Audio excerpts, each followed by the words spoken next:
Hi everybody, I'm Rhiannon, owner of the Epsom Bakehouse, and welcome to this week. We're talking about 3 simple ways that you can knead your bread dough without using too much effort.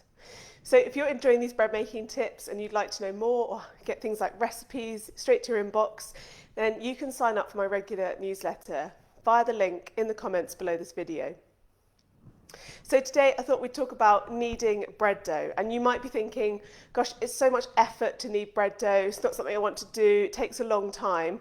And so I thought I'd talk about 3 different ways you can knead your bread dough, including one way that's almost hands off.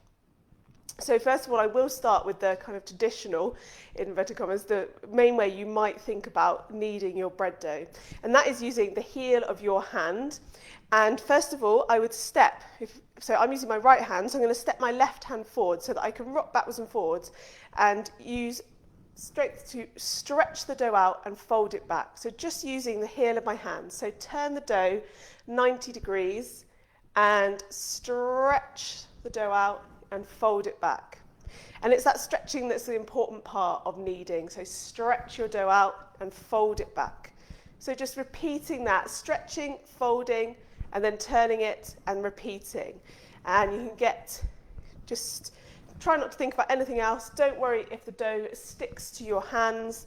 Stretching and folding. Don't worry if it sticks to the bench. Just stretching and folding your dough out.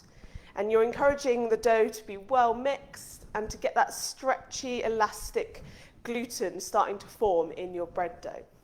All right, so that was the more traditional way of kneading, the stretching out with the heel of your hand and folding it back.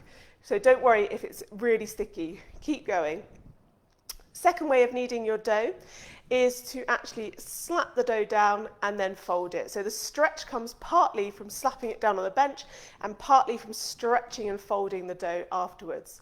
So I'm going to pick up the dough by the top third of the dough, got the whole piece of dough. Now do be careful if you've got lights above you here, don't fling your dough off across the kitchen either, and don't attach it to any cupboards or lights or anything like that above your head.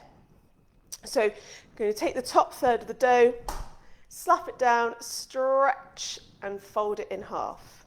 And this can be really useful if your dough is quite wet and sticky. You don't have to get too much involved. You can just hold it in your finger and thumb, slap it down and stretch and fold. And stretch and fold. So potentially a little bit more effort, but it does bring together a dough that might be a bit stickier. So it can be really useful to use that one. Stretch and fold.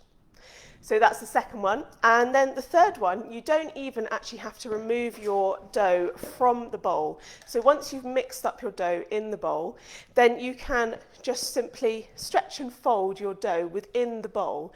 And the way you're going to do this is to pinch pieces of the dough and stretch them up and fold them into the middle. And then turn the bowl and keep going round by stretching and folding the dough around. So stretching and folding. And once you've gone all the way around the piece of dough, stretching and folding it, then simply cover your bowl over, leave it for 10 minutes, and your flour will continue to absorb the water and you'll continue to get that stretchy gluten. So stretching and folding your dough. Come back after 10 minutes and repeat that process, and do that every 10 minutes for 3 or 4 times, and then your dough will become kneaded. So it's really hands off. You can go off if you've got other things you need to do in the kitchen at the time. Leave it for 10 minutes, set a timer if you want to, come back, stretch and fold your dough, and then keep doing that about 3 times, and then you can leave your dough to rise as if you'd kneaded it, and it will be really well kneaded. So that was 3 different ways that you can knead your dough without needing to put in lots of effort. It doesn't need to be lots of hard work. You can use those different techniques when you're baking bread at home. And if you've got any other bread making questions that you would like answered on one of these lives, then do post a comment below. Do let me know if you're going to use any of those techniques as well when you're baking bread next at home. And as before, if you are enjoying these bread making tips and you'd like to sign up for more information, and including getting my top 5 bread making tips straight to your inbox, then you can sign up for my regular newsletter in the link in the comments below.